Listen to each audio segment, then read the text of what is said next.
Hello, Aquarius, Sun, Moon, Rising, and Venus signs. Kamusta kayo? Sana ba'y nasa mabuti kayong kalagayan? Welcome back po sa Star Tarot. At kung bago kayo dito, welcome din po kayo. Please subscribe, like, share my videos, and leave me a comment kung nakaresonate po kayo. So, first card ninyo is younger man. Sabi dito, dealing is a relationship with a younger man. Baka kayo ay merong mga transactions, conversations na mangyayari, no, with this younger man. At as younger man could be anyone. Po pwedeng anak mo to, 'di ba? Po pwedeng pamangkin mo, po pwedeng katrabaho mo, 'di ba? That could be anyone. So, oh wow, we have dark man. Po pwedeng anak to, po pwedeng tatay niya to, po pwedeng asawa mo to, anak mo to. So, pwedeng ganun. Or pwede rin naman na hindi. Depende sa inyong sitwasyon. But, yeah. So, siguro maraming pag-uusap, no, ang magaganap dito. Transactions with these people, no? So, what else? We have candle. You will be shown the way. Kaya huwag kayong mag-alala. Ano mang klaseng mga pakikipag-usap, transactions ang mangyayari dito between you and these people. Lagi ka makinig sa iyong intuition because the divine is going to show you the way. The divine will guide you kung paano mo i-manage ang sitwasyon na ito. Okay? So, what else? We have cat, a two-faced friend.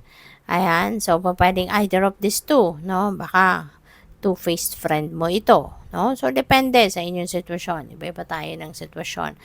But, madidiscover mo, no, na meron kang isang kaibigan, tinuring mo tunay na kaibigan, and you will discover na doble kara pala ang taong ito, no?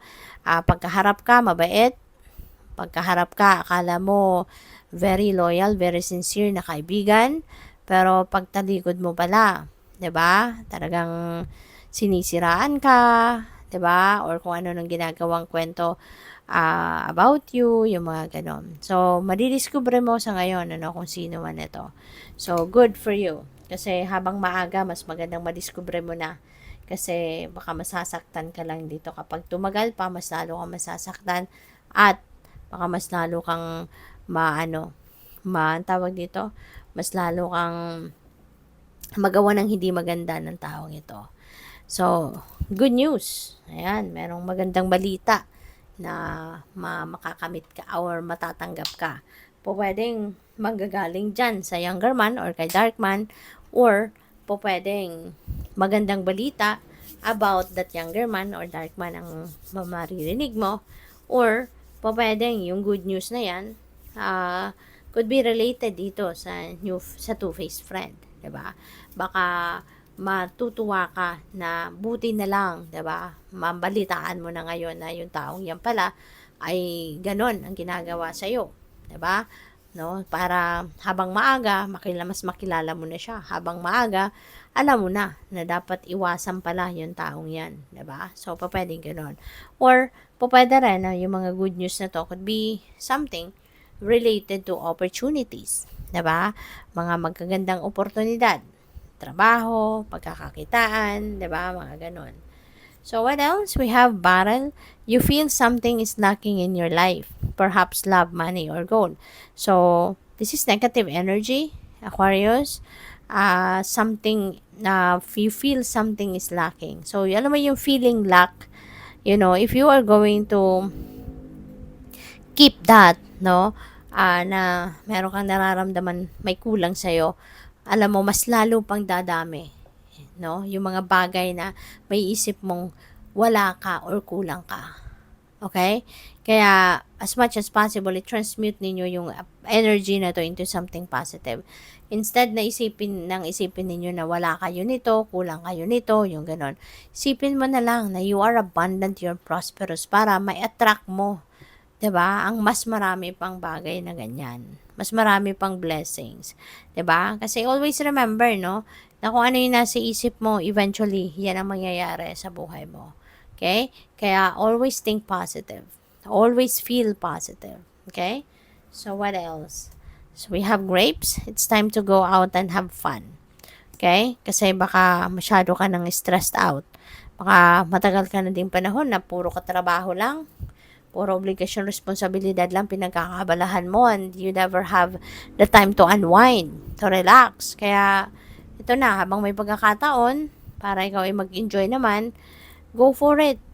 Okay? Take advantage of that opportunity.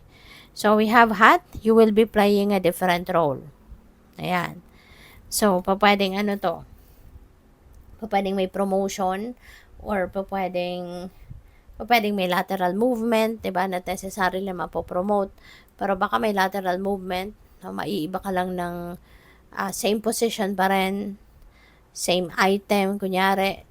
Pero iba lang yung trabaho. Iba na yung magiging trabaho. Pwedeng ganun din.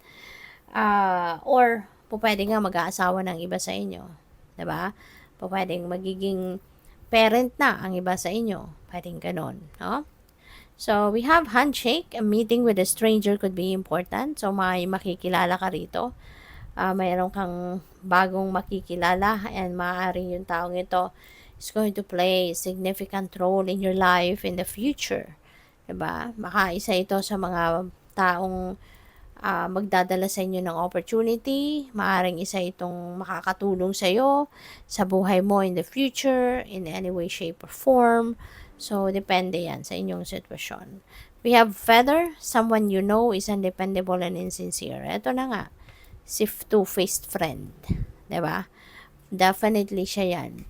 Madidiscover mo na, diba, may hidden agenda pala siya sa'yo. Hindi pala siya sincere sa'yo. Baka meron lang tong kailangan sa'yo, or meron lang tong, baka nag-fishing lang ang taong ito.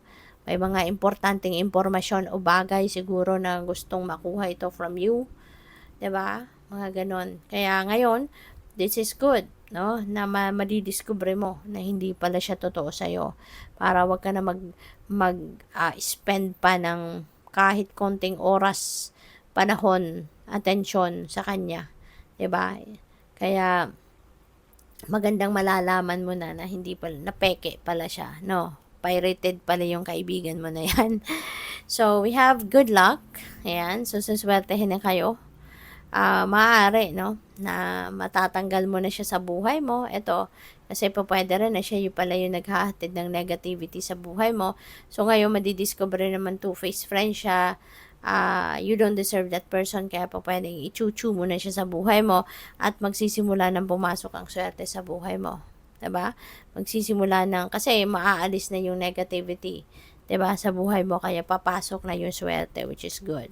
So, we have misunderstanding. Ayan. Maaaring yung misunderstanding na to could be related to that two-faced friend.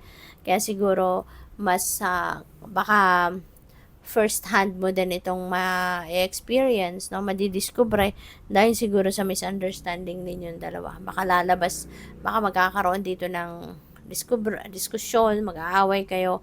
Kaya siguro masasabi niya or madidiscover mo na, kaya pala, diba? Yun lang pala yung sadya mo sa akin. Yun lang palang kailangan mo sa akin. Something like that. So, good luck. Thank you for watching. Love and Light. Namaste.